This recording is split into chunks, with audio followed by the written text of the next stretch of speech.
Okay, hello my fellow raisers. So I'm pretty tired. Let's jump into it. I haven't gotten the Okay, let's jump into it. So I'm giving you an update about my journey, my anxiety journey, my dealing with ADHD and anxiety journey, my going from Young's man boy, poor eternal boy, to a man who does what he wants to do, what's important to him. Last time we talked about some of the challenges that I have in general. We've also, of course, in these videos talked about the challenges that I faced on this journey. And this journey is about addressing those general challenges. Okay, so let's start with what I was going to do. I didn't make a video yesterday, and so what I was going to talk about yesterday was the challenge of task switching. Having a weak-ass prefrontal cortex, it's a tough task to switch from one task to another. I mean, it's tough to even start a task. So then I'm really lucky when I've locked in and I can really see the thing through. So then the idea of switching to something else, yeah, I'm not sure what to do with that yet. On the other hand, there are advantages to having a plan. And most of the advantages of having a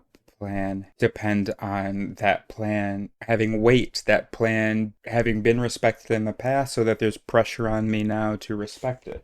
So here are some things that I noted about that. Oh, this is supposed to be playing for you. Oh, and that's another challenge. But this was really about me being a child. I had a moment today where I really had some perspective on just how dumb it is, the stuff that I have let slow me down, discourage me. That's okay. We're not going to feel shame about it. We feel good about it because that's some past eras. That's some past neural activity. That's not this neural activity, okay? By the way, how we refer to mental activity? Activite. Very simple. So that activity, fucking loser. This activity, also a bit of a loser, but not in that way, okay? Alright, so I've just switched topics a bit because yes, it is possible for an ADHD brain to switch topics, absolutely. Just not once it's really locked in. Possible. Moving on. Well, not moving on. Moving into what I've been hopping around. I'm pretty tired, so what am I talking about right now? Yesterday I recorded a video, or maybe it was 2 days ago. Yes, it was 2 days ago, and I was editing it today, and I noticed that I left audio. Oh, you're supposed to be seeing this. I had videos playing like this in the background, and I left the audio on, and so you have to like listen to me talking while I'm talking because there's 2 videos of me in the background. Whoa, Neo, chill. So that was a little bit frustrating for me. And maybe even there were parts of me that were discouraged. And maybe even there are parts of me that are discouraged because I don't know if it's just my app showing this video here is not being smooth, the one in the top right, or whether it really isn't smooth. But that's okay. We're learning. We just never really spent the time learning this stuff. Reminds me of my ex. There's a bunch of stuff that she didn't learn. I thought we were gonna catch up together. I was gonna learn how to sit down and do shit, and she was gonna learn how to stand up and say shit. I did think about her a bit while I was on the toilet this morning reading about cognitive behavioral therapy. Oh boy, so we do have some stuff to go over. Okay. Alright, let's try to stay focused here, bro. Okay, so I covered the thing about the poor eternus. Regarding the task switching. So here's what I wrote in my notes. So I want to require myself to do things at certain times so that I don't have to make those choices while I'm here working. I don't have to decide, oh, what should I be doing? That kind of prioritizing is pretty difficult. It's even more difficult when it's in the moment. Maybe it's just that the stakes feel higher. Maybe it doesn't have to be more difficult.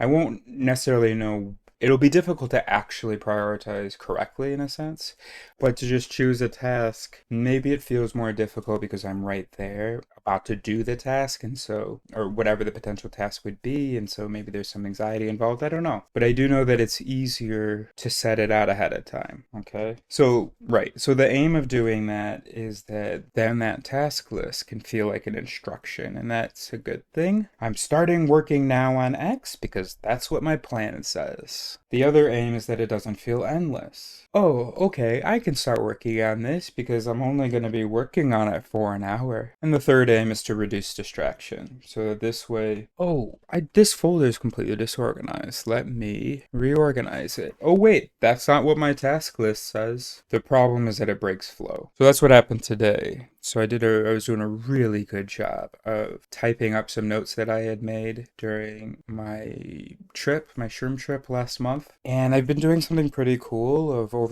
this week. I did like 1 page a day pretty much. But today, probably because I was in a little bit of an avoidance mode of other tasks, I just locked it into this one, And so I knocked all that out, and that was really great. And it was especially great because throughout the notes I keep saying, "You're never even gonna look at this, you stupid little fucking idiot." So I'm very proud of myself. I did look at it, I sat down, and I got it done. And again, probably because that task looked less scary when it was compared to some of my other tasks, which we're going to get to. We're doing too much detail. Okay, good observation. Not sure what to do with it. I'm just gonna talk, bro. Okay, well, long story short, but we are gonna tell the story, so to say, is that I didn't get all of my tasks done today. And that's absolutely okay. I've never gotten all of my tasks done in one day. And every one of those days, I have felt like a failure. And I have felt a little bit discouraged from trying to get anything done at all, because that is what my measure was. Perfectionism, gifted child syndrome, whatever you want to call it. Okay, so I know we're having so much fun looking at the dogs. What you're about to see, we'll watch a little more dog, but what you're about to see is me thinking that a video that I had posted yesterday was going to go absolutely viral, and then it didn't, or it hasn't yet. Of course, why would it? And that's okay.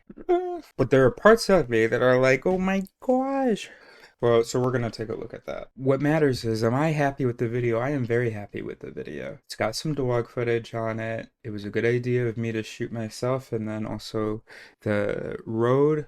And, thanks to the application Recut, just cut out a lot of the pauses, made the editing super easy.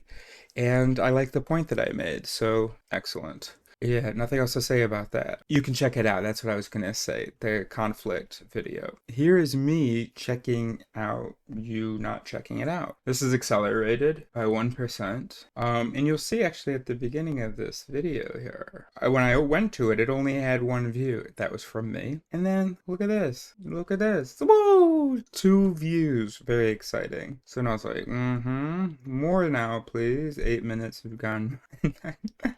3 views. That's pretty great. I just got a dopamine hit. Boop, boop, boop, boop, boop. Here's the video. I gave it a like. Oh, yeah. That's so fun, bro. And then I continued to record my screen as 5 views! Holy shit, what just happened? I don't think I noticed that when I was recording. Wow, so it did go viral. That's excellent. And then here is me checking again. 4 hours later. I don't remember what time that previous one was. 32 views! Holy smokes. Mega viral, bro. So, yeah, very exciting. It's all about the framing. It's all about the attitude. I don't love his vibe either. Shut the fuck up. Oh, that's supposed to be side by side. I see. That was my idea. Okay. Anyway, so here's me checking. I mean, not really checking the views. I'm just looking at myself, obviously. But it's called acting. Oh, wait a minute. You know what I just realized is that I thought that it doesn't matter. I'm not going to explain that. And then this is me being disappointed. No. I think I'm still staring at it, checking the numbers. And then I do a nice disappointed, what's the point? Aw. But that's acting. But also, it's acting out real pieces of me. Okay, we can go back to the dogs. Oh, that's Carl. Have you been watching Carl? Or Carl likes to do a little humping on Neo. Wait a minute. Oh, okay, right. So this is from June 18th. Wait a minute. I'm supposed to have a date on here, bro. Where did it let go? Oh, I see. It's there. Damn. Hold on. Let me put that date on really quickly. All right, that's good. Man, surely my processing is good enough to be able to 5% CPU. That's not bad, right? Okay, let's talk about a little more serious shit. So my cognitiles are coming along. Okay, I'm just showing you the same thing I've always shown you, but I wrote down that they're coming along. So, really quick, and this is really important. Feelings are not thoughts. I saw that in a video the other day, a few weeks ago, and that just keeps hitting me. Every time you say, well, the example that the guy used, and I should try to find it. If you say that you feel rejected, stop. You do not feel rejected. You think you were rejected and are feeling the consequent feeling. Okay? Feeling rejected is not real. Yeah, you have the feeling that follows the interpretation that you have been rejected. Okay, now, of course, we don't realize that we're multiple. So we think that we're a single thing. And so if we don't think it's reasonable, if we don't think that the interpretation that we were rejected is reasonable, then if we don't endorse that interpretation, then we deny that any part of us has that interpretation. But okay, well, Carl started it. Where's the video of that? I'm going over because Carl started it. No, what am I texting about right now? Hold on a second. I'm confused, bro. I want to see Carl start it. Did I rewind just now? I'm just texting someone right now. Oh, I just gotta move that video up. Okay. Well, where is Carl, bro? Okay, no, we're leaving, so it's gonna be another video. Okay, so that's really important that so know that if you feel rejected, that means that there is a piece of you, no matter how irrational you may think it is, there is a piece of you that believes that you were rejected. Oh, here we go. Yeah, so, yeah. And then was like, okay, bro. Okay, bro. And I was like, well, you didn't see that? Hold on. Can we slow that down? I want to watch that again. It was at about the 250. Wait. Sorry, let me zoom in. Oh, and I have to be speaking. Otherwise, it's going to be cut by the recut program. Bro, I need a better way to rewind. Come on. Okay, there you go, big dog. Okay, so you guys can watch that. That's so much fun. Okay, so I've said in a previous video that maybe I don't need CBT, but I do need to practice just identifying the underlying beliefs, and I'm doing a pretty good job of that, and I'm just trying to keep the speech constant so that we could watch this video without any of it getting cut, and it's so fun to see. That's so just fun watching other animals interacting and trying to imagine their minds, what's going on in their heads and stuff, what their mental experience is. Okay, that was lots of fun. And this one, he like, okay, so here's some interesting stuff from when I was on the toilet. So on page 96 of Very Short Introduction, Cognitive Behavioral Therapy, we can drop this video. Okay, so on page 96, Frida McManus writes that some patients struggled because underlying beliefs had not been addressed. As I've been reading this book, I often think to my ex, and I didn't know that that was the situation because she had misled me a bit. She was like, yeah, absolutely, I'm on board. I have to learn this stuff. It was obvious that there were some underlying beliefs that needed to be addressed. Oh, wait, can we go back? I'm confused. Oh, this is not right. That was lying to me. Oh, I don't know, bro. You're probably getting dizzy, aren't you? I'm getting dizzy for sure. So let's make this smaller. Let's see whether that helps us feel a little bit better. Okay.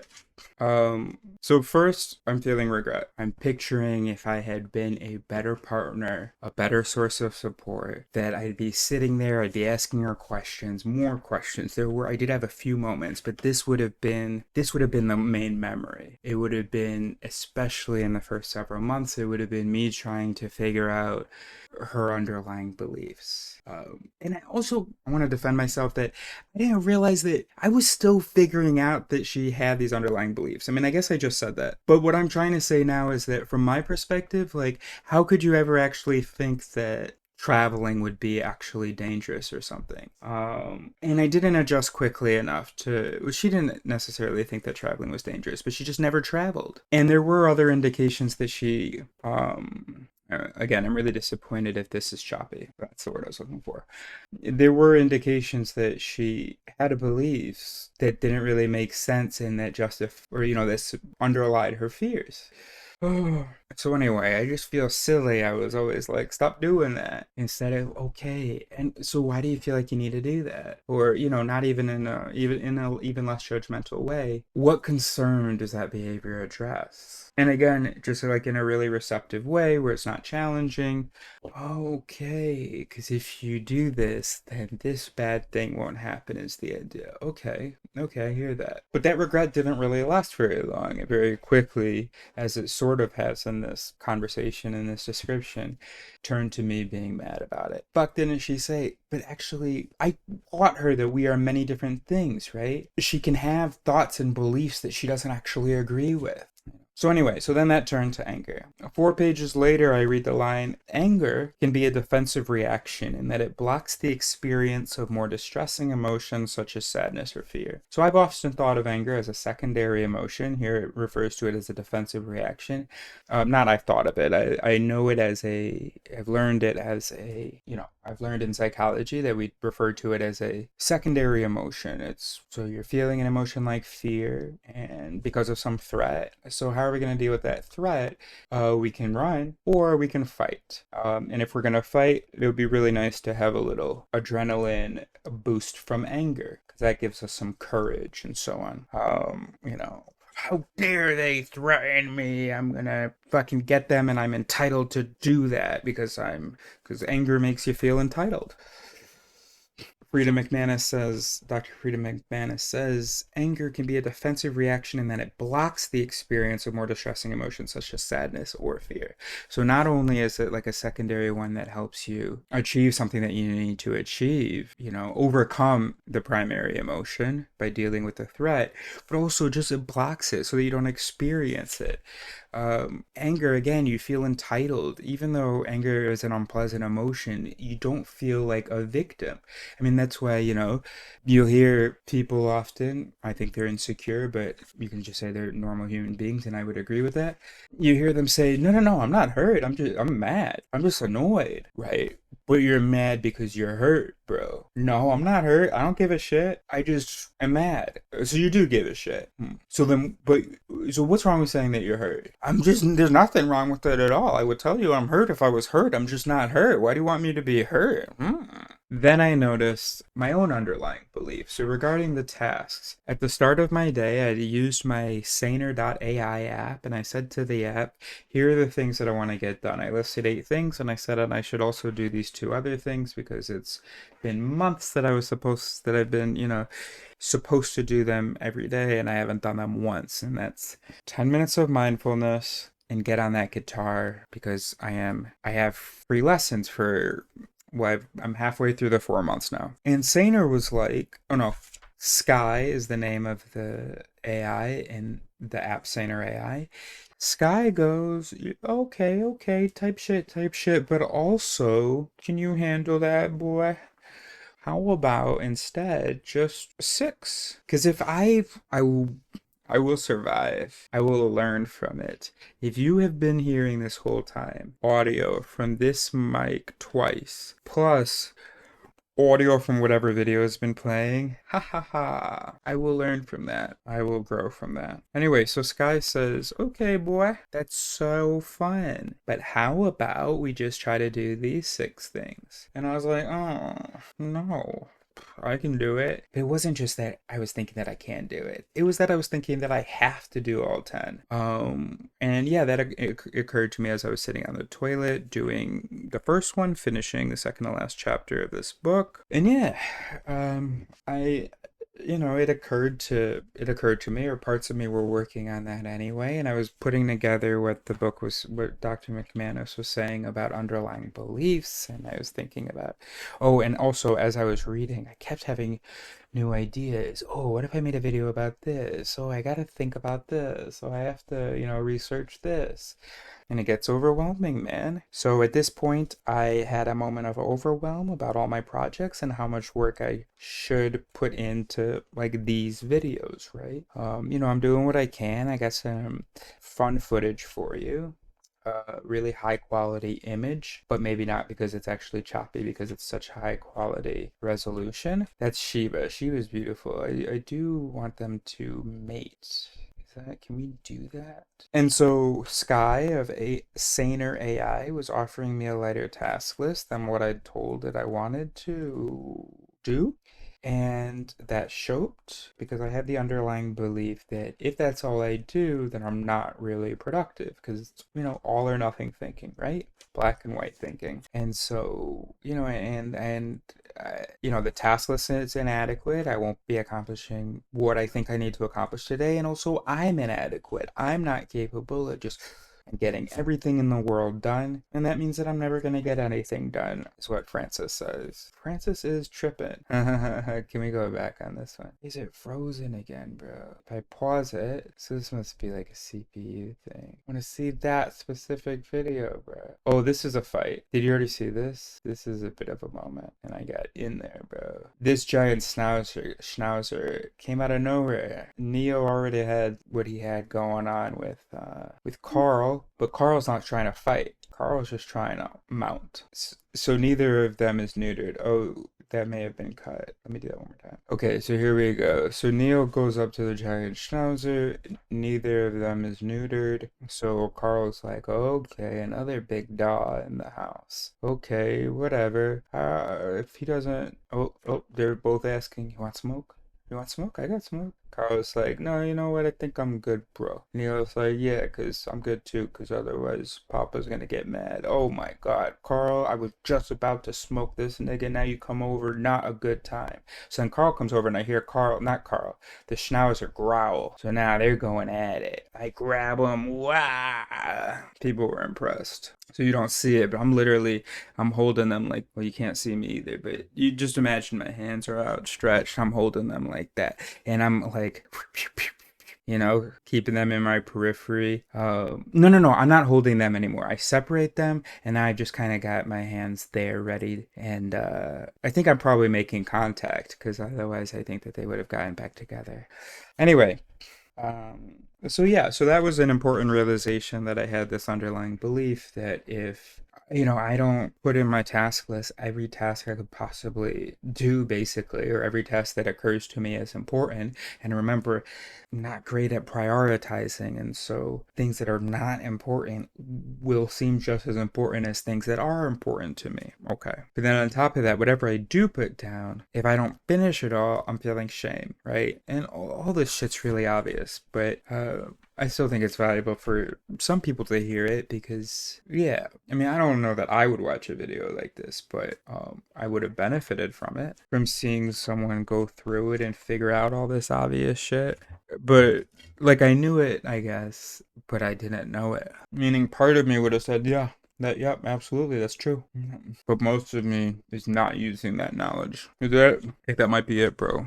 So, some of the tests today. Oh, no. So let's celebrate. Great job today, Eris.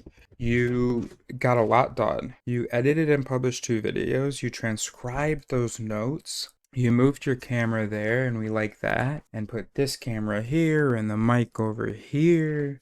And we really like this setup. We didn't empty our laundry basket. We finished chapter 6 of cognitive behavioral therapy. Yes. Yeah. So we edited and published 2 videos.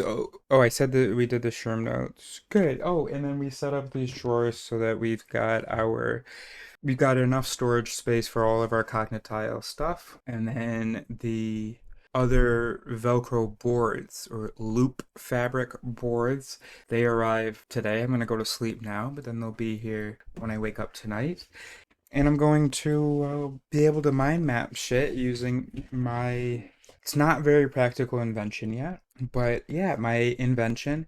I did not need to say that it's not a very practical invention. I literally just invented it, bro. This is really the first prototype. So come on, Eris, grow up, bro. Yeah, totally unnecessary. Gosh, there's so many people in my life that I wish would benefit from believing less in their thoughts. Well, actually, everybody in the world. But that was always about, beliefs about reality and so on. And this is kind of like that too. But something feels different, or it feels more primary or something. I've often been skeptical, been humble about my own thoughts regarding things out there in the world.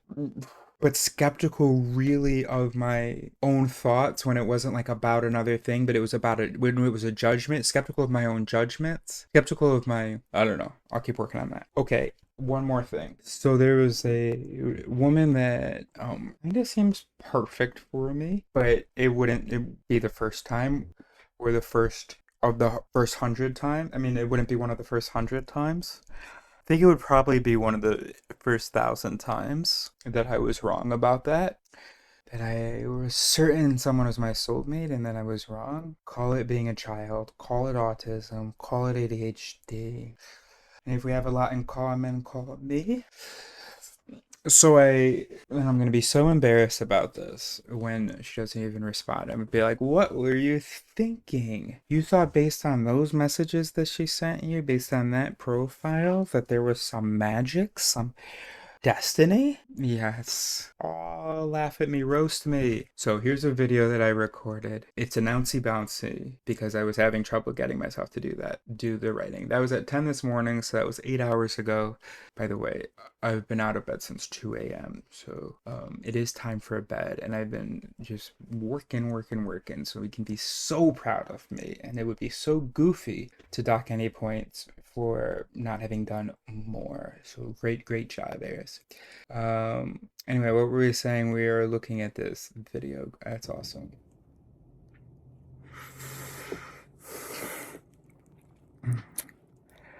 Eris, if you write this, everyone's going to see that you're a fraud.